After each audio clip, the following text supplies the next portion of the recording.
जय झूलेलाल। मुंहिंजे चैनल सिंध समाज ते तव्हां सभिनि जो स्वागत आहे। पंहिंजी मिठड़ी ॿोली सिंधीअ में मां तव्हां सां गॾु शेयर कंदी आहियां कुझु सिंधी कथाऊं, सिंधी भॼन, कुझु सिंधी रेसिपियूं ऐं दादीअ जा घरेलू नुस्ख़ा।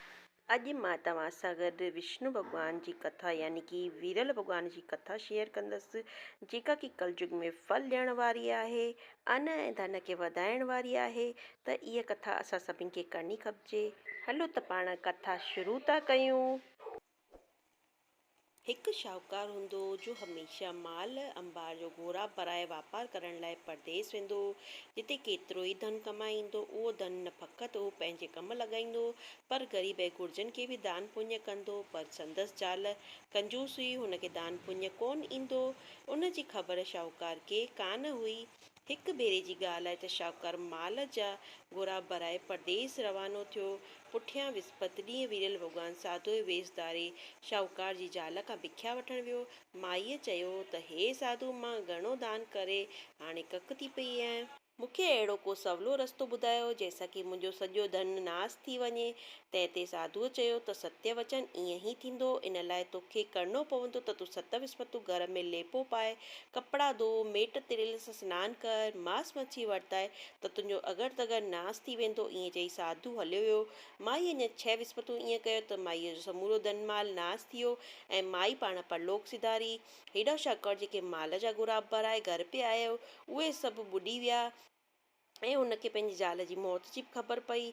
त घर अची जीअं तीअं करे पहुतो ऐं धीअ खां सभु हाल पुछियईं। सौदागर गुज़िरियल वक़्त खे विसारे भॻवान जे कए ते राज़ी रही करे जंगल मां काठियूं करे पंहिंजो वक़्तु पियो गुज़ारे। हिकिड़े ॾींहुं जीणस पीउ खे लिलाए चयो त बाबा, अॼु ॾुध खाइण ते दिलि थी आहे, पर हुन ॾुध खाइण पैसो किथे हो।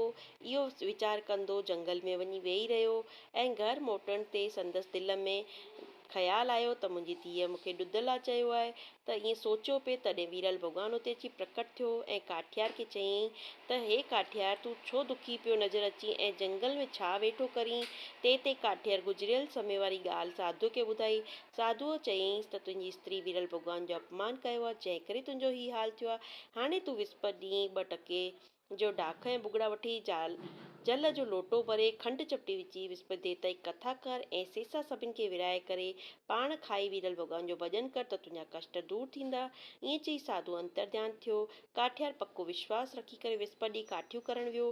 काठियुनि मां जेको विकिणई उन मां खेसि अॻे का ॿीणा पैसा मिलिया। काठियार टके जो ॾुध वठी करे पंहिंजी नियाणीअ खे खाराईं ऐं जेको ॿियो टको बचियसि उनजी ॾाख भुॻड़ा आणे करे कथा कयईं ऐं उहो सेसा सभिनि खे विराए करे पोइ पाण खाधईं। ईअं करण सां संदसि कुझु कष्ट दूर थिया ऐं उन खां पोइ ॿी विस्पति बि जल्दी अची वई, पर उन खां उन ॾींहुं कथा करणु चित तां भुलिजी वियो। उन ॾींहुं शहर जे राजा वॾो यज्ञ करायो, सो उते सभु ॼणा रोटी खाइण विया हुआ त ही बि पंहिंजी धीअ खे वठी करे उते कुझु देरि सां पहुतो, जंहिं करे राजा उन्हनि खे पंहिंजे घर में अंदरि महल जे अंदरि रसोई खाराई। काठियार ॾाढो ख़ुशि थियो। तॾहिं वञी राणीअ जी नज़र वञी किलीअ ते वई, जाते हुनजो नवलखो हार टंगियो पियो। छा ॾिसे त नवलखो हार आहे ई कोन। हुनखे पक थी त मुंहिंजो नवलखो हार ही पीउ धीअ खणी विया आहिनि। सो राजा खे चई करे खणी ॿिन्हिनि खे क़ैद कराई। जेल में पीउ धीअ ॾाढा परेशान थिया। वरी उते वीरल भॻवान खे यादि कयूं। वीरल भॻवानु सचे मन सां उन्हनि खे दर्शन ॾेखारे चयो त तव्हां अॻे विस्पति ते वीरल भॻवान जो अपमान कयो आहे, जंहिं करे तव्हांखे हुनजो इहो फल मिलियो।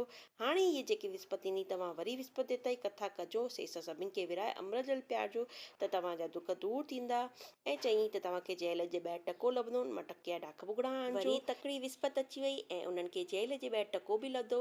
पर हाणे सोचणु लॻा त सेसा कंहिंखां घुरायूं। ओचितो हितां हिकु माई लंघी। उन माईअ खे चयईं त तव्हां मूंखे टके जा ॾाख भुॻड़ा आणे ॾियो। माई चयो त मां त मुंहिंजे पुट जी शादी आहे, उन लाइ कपिड़ो पई वठणु वञा, त मां त कोन थी वठणु वञा प्रसाद। वरी अची ॿी माई लंघी, तंहिंखे वेनिती कई त माई चयो सदिको वञा मां वीरल तां, पर मां त पंहिंजे पुट लाइ कफन पई वठणु वञा, पर पहिरीं तव्हांखे सेसा आणे थी ॾियां। माईअ ॾाख ऐं भुॻड़ा आणे उन्हनि सां गॾु विस्पति देवता जी कथा ॿुधी। सेसा ऐं अमृत वठी जॾहिं गॾा वञणु लॻी त रस्ते ते पंहिंजे पुट जी काई वेंदी ॾिठई। हुन काई खणवण खे तरसाए चयो त पहिरीं मूंखे मुंहिंजे पुट जो मुंहुं ॾेखारियो। काई धरती ते रखी करे बालक जो मुंहुं खोलाए माई अमृत ऐं सेसा खणी पंहिंजे मुअल पुट जे मुख में विधई त हिकदमि उथी खड़ो थियो। हेॾां जंहिं माईअ जे पुट जी शादी हुई सो वीरल भॻवान जे नाले सां बेमुख थियो, जंहिं करे घोड़ी ते चढ़ी जॾहिं टिवाटे ते पहुतो, घोड़ी त अड़ी हुई जो हू धूं वञी पट ते पियो। अहिड़ी त चोट लॻसि जो मिंटनि में मरी वियो। पोइ वीरल भॻवान हुन खे दर्शन ॾिना ऐं हुन खे बि कथा करण लाइ चयो। हुन सचे भाव सां वीरल भॻवान जी कथा पढ़ी कारी डाख गुड़ा अमृत संगत में विराए करे पंहिंजे मोल पुट जे मुख में विधई त हू बि हिकदमि उथी करे अड़ियो थियो। उन ॾींहुं राति जो वीरल भॻवान राजा खे सपने में चयो त हे राजन, जेके पीउ दी तो बंदीखाने में बंदि कये से ॿई बेकसूर आहिनि, उन्हनि खे आज़ादु कर। जे ईअं न कंदे त तुंहिंजो राज्य नास कंदसि। सुबुह थींदे हार बराबरि राणी जी किलीअ में टंगियो पियो। उन वक़्तु राजा हुननि ॿिन्हिनि खे घुराए सुठा वस्त्र पाइण लाइ ॾिना ऐं पंहिंजे कयल अपराध जी माफ़ी उन्हनि खां घुरियईं। उन्हनि खे पंहिंजो अधु राज बाग़ ॾिनई। कन्या खे बि तमामु ऊचे कुल में परणाए ॾाजे में हीरालाल जवाहर ॾिनई। वीरल भॻवानु अहिड़ो आहे, जहिड़ी तुंहिंजे मन जूं मुरादियूं हूंदियूं ओड़ो ही वीरल भॻवानु सभिनि जी मुरादूं पूरियूं कंदो।